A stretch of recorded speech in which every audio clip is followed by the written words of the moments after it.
જો કોઈ પણ જવાબ લખાય ને તેના લક્ષણો હોય. આમ તો તમે પેલા લક્ષણો મૂળ ભણ્યા નથી એટલે હું એમાં ડીપમાં તમને નહીં લઈ જાઉં, કારણ કે તમને અઘરું લાગશે થોડું. પણ આ જે ઘટના લખી છે, કથા લખી છે, એ રીતે આ પ્રશ્નો પરીક્ષામાં પૂછાય છે, જે 20 માર્ક્સનો પ્રશ્ન છે. આમાં એકંદરે થોડો મોટો છે. આપણે એને બે પેજની અંદર કન્વર્ટ કરવાની ક્ષમતા કેળવવાની છે. બરોબર છે? 2 થી 2.5 પેજની અંદર તમારું બધું સમાવેશ થવો જોઈએ. તમારી ભાષા ને એ બધું જ આવી જવું જોઈએ. કોઈ પણ પ્રશ્ન, એટલે કે આ તો આપણે સૌરાષ્ટ્રની રસધાર બાજુમાં તમને લઈ જવા છે. સૌરાષ્ટ્રની રસધારને તપાસવા માટે હમણાં જ મેં પ્રશ્ન વાંચ્યો કે સૌરાષ્ટ્રની રસધારનું પ્રેમ અને શૌર્ય વર્ણવવું. આ પ્રશ્ન અગાઉ 5 વાર પૂછાઈ ચૂક્યો છે. કેટલી વાર એકના એક પ્રશ્નો રિપીટ થાય છે. એ લોકો પૂછીને પૂછશે શું તાકાત છે એમ? કારણ કે એક પણ કૃતિની એનાલિસિસ કરવા માટે 6 થી 7 કે બહુ તો 10 મુદ્દા થી વધારે એ લોકો પૂછી જ નથી શકતા. ખાલી એ લોકોની સ્ટ્રેટેજી સમજવાની છે અને એના ઉપરથી આપણે આપણી સ્ટ્રેટેજી બનાવવાની છે. બાકી તો છે ને આવનારા 5 વર્ષ સુધી તમે ભણશો ને તો આ સિલેબસ પૂરો ના થાય એટલો મોટો સિલેબસ છે. સમજી ગયા? તો આ ઘટના વિશે એટલે બધી જ વાર્તાની નાની ટૂંકમાં મેં રજૂઆત કરેલી છે, એક લીટીમાં. તમારે યુપીએસસી ઓપ્શનલના જવાબની અંદર મોટા ભાગની વાર્તાઓ લેવાની, બધી નહીં, મોટા ભાગની. અને એ કથા વસ્તુ, ઘટના એટલે કથા વસ્તુ. ઘટના કોઈ પણ વાર્તાની કથા વસ્તુ શું છે એના માટે તમારે 24 વાર્તા વાંચવી પડે. 24 વાર્તા વાંચશો તો આપોઆપ વાર્તા યાદ રહેવાની છે. વાર્તા છે અને આજે આપણે વાર્તા વાંચશું. બરોબર? તમારા માટે નવું છે એટલે ખાસ હું કોઈ બી એક વાર્તાનું એનાલિસિસ આપણે વાંચતા કરીએ. પણ ખાલી મુદ્દાઓ સમજી લો કે ઘટના હોય એની અંદર આપણે એની મૂળ કથા વસ્તુની વાત કરતા હોઈએ. પાત્રાલેખન એટલે ખાલી પાત્રોની જ વાત હોય. આવી ટુકડો પૂછે છે. અને સૌરાષ્ટ્રની રસધારની અંદર મોટા ભાગે પાત્રાલેખન ઉપર જ વાત થયેલી હોય છે. પાત્રાલેખન જ. પછી સ્થળ, કાળ, વાતાવરણ, પરિવેશ. સંવાદ ગયો ના. સ્થળ, કાળ, વાતાવરણ અને પરિવેશ. સ્થળ, કાળ એટલે આમાં કેવા સ્થળ છે? શું થયું? સાચું આવશે પહેલે ખબર બેસિક વાત તો સ્ટુડન્ટ્સ આ એની લિખિત બુક છે. કીધું મેં. પછી વસ્તુ સંકલન. આ સ્થળ કાળની વાત કરતા હતા. કઈ જગ્યાએ આ વાર્તા લખાઈ, કયું સ્થળ હતું, કયું વાતાવરણ હતું જેમાં આખી કથા વસ્તુ બની, એના વિશે જ વાત કરવાની. એટલે ટુ ધ પોઈન્ટ જવાનું તમારે. બધા પોઈન્ટની અંદર વાર્તાઓ નથી, આખી વાર્તા સૃષ્ટિ નથી લખવાની. અને આ દરેક પોઈન્ટ એ આપણા ટૂંકનોંધ બી બની જશે. એક પ્રશ્ન બને છે ને એની સાથે બીજી 10 ટૂંકનોંધ આપોઆપ રેડી થઈ જતી હોય છે. સમજી ગયા? એટલે 10 પ્રશ્નો જેને આપણે કહી શકીએ.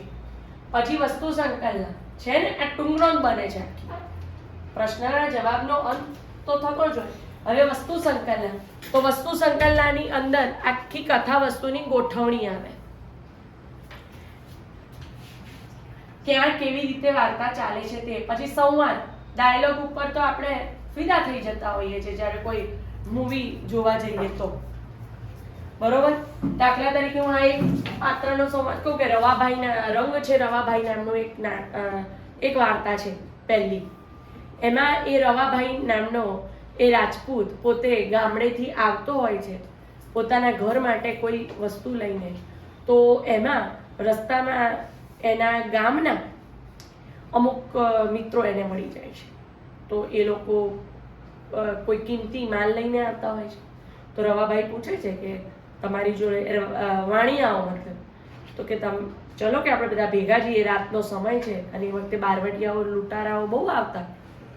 તો એ વાણિયાઓ અને રવાભાઈની જોડે બીજો એક પાત્ર છે એ જોડે જતા હોય છે. ત્યાં બારવટિયા આવી જાય છે. બારવટિયા એટલે એ સમયના લૂંટારાઓ જ કહી શકીએ આપણે. અને એ લોકો આવી અને આ લોકો ઉપર ચડાઈ કરે છે અને રવાભાઈ બહુ જ સરસ રીતે એમનો સામનો કરે છે અને પેલા વાણિયાઓનું બધી જ સંપત્તિ મતલબ એની રક્ષા કરે છે, જાનમાલની રક્ષા કરે છે. પણ એમાં રવાભાઈ ખૂબ ઘવાઈ જાય છે. રવાભાઈને સવારથી પેલી રામનવમી હોય છે, પોતે સ્વામિનારાયણ ધર્મ પાળે છે અને એમને એમના સ્વામિનારાયણ ઉપર એટલો વિશ્વાસ, રવાભાઈ એટલે તમારા જેટલી જ ઉંમરનો યુવાન બતાવ્યો છે. અને એ ઘાયલ અવસ્થામાં પોતાના ઘરે પહોંચે છે. જ્યારે ઘરે પહોંચે છે ત્યારે એની માતા આ ડાયલોગ બોલે છે જે મેં લખ્યો છે, મારા દીકરાનું ગમે તે થાય પણ મારી વસ્તીના જાનમાલનું રક્ષણ થયું એટલે મારો રવોબા જીવતો છે એમ જ હું સમજુ છું અને મારી તો આજ રોમ નોમ સુધરી. સમજ્યા તમે? તો પાત્રનું ચિત્ર અહીંથી ખુલે છે. જેની માં આવી હોય ને એનો પુત્ર આવો જોઈએ. સમજી ગયા? તો આખું લેખકે ગામે ગામ ફરીને આપણી જોડે આબેહૂબ પાત્રો મૂક્યા છે. એમની વર્ણન કલા, એમનું લખવાની રીત એટલી અદ્ભુત છે કે આપણને એવું લાગે કે સામે જ બધી ધીંગાણા લડાઈ રહ્યા છે, લડાઈ થઈ રહી છે. પછી એમની શૈલી, દુહાઓ તો બહુ જ આવે છે. ઝવેરચંદ મેઘાણી હોય અને એમના દુહા એટલે આફરીન થઈ જવાય. અને એની આપણે છેલ્લો છે 24મી શૂરવીરની મિલન, પેલી શૃંગાર કવિતા મિલન રાત, એ તો દુહા ઉપર જ છે. પછી ઘણા ગેલો શાહ તમે જુઓ કે પછી પેલો સેજકજી જુઓ કે પછી પેલો ભીમોરાની લડાઈ વાર્તા છે. આ બધી વાર્તાઓમાં તમને દુહાનો વિનિયોગ એટલે ઉપયોગ ખૂબ વધારે પડતો જોવા મળે છે. તો મિત્રો આ રીતે એમણે રસ જળવાઈ દે એવી રીતે વાર્તા લખી છે. વીર રસ વાળી વાર્તા, ગરાસણી વાર્તા વાંચજો તમે લોકો. ગરાસણી વાર્તા એક ગર્ભવતી સ્ત્રી જેને એ પોતાના પિયર આવે છે અને લૂંટારાઓ સામે એ લડે છે અને છેલ્લું ખાલી એનો દ્રશ્ય જોવા જેવું છે કે એનું શૂરવીરપણું એટલું ફાટ થાય છે કે એનાથી ખમી નથી શકાતું. એટલે ચાલતી આવે છે. એ જે આખું વર્ણન છે તમને દેખાય કે કોઈ ગર્ભવતી સ્ત્રી એનું શૂરવીરપણું અંદર સમાવી નથી શકતી. તમે કસુંબોક મૂવી જોયું છે ગુજરાતીના? એની અંદર આ ગરાસણી જે નાટક શું વાર્તા છે ને એની અંદર જે અદ્ભુત નિદર્શન છે કે પેલી ગર્ભવતી સ્ત્રી ફાટ એનું જે શૌર્યપણું જે સમાવી નથી શકતી ને આવી રહી છે, એ જ વસ્તુ કસુંબોમાં આપણને જોવા મળે છે. જ્યારે અંતિમ ક્ષણમાં ગળું કાપી નાખે છે નાયિકા, તો એનું જે શરીર છે એ થોડી વાર માટે એવું બતાવવામાં આવ્યું છે કે ઊભું રહે છે. એ ઊભું રહે છે શૂરવીરતા, શૌર્યપણું છે. તમે જીપીએસસી બી ભણતા જ હશો અને એની અંદર આ પાળિયાનો ઇતિહાસ આવે જ છે. તો એ પાળિયાના ઇતિહાસની અંદર આ બધી વાતો છે જે આની સાથે સંકળાયેલી છે. શૈલી, તેમની અદ્ભુત શૈલી છે લેખકની. જ્યારે આપણે હમણાં વાંચીએ જ છે, એક વાર્તા વાંચીએ છીએ કે શૈલી વાંચીએ છીએ ત્યારે એવું લાગે કે આપણી સામે જ આ ઘટના બની રહી છે.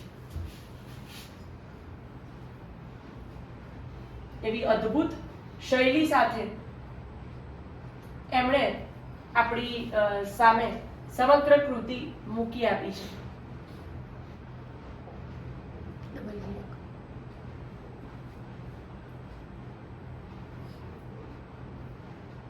એમાંથી એક નાની વાર્તા પણ સેજ કરો.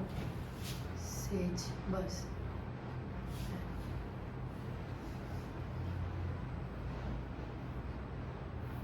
ફટાફટ કેવી રીતના જાય? એવું ના છે. કેટલું જવા દેવું છે? અચ્છા એ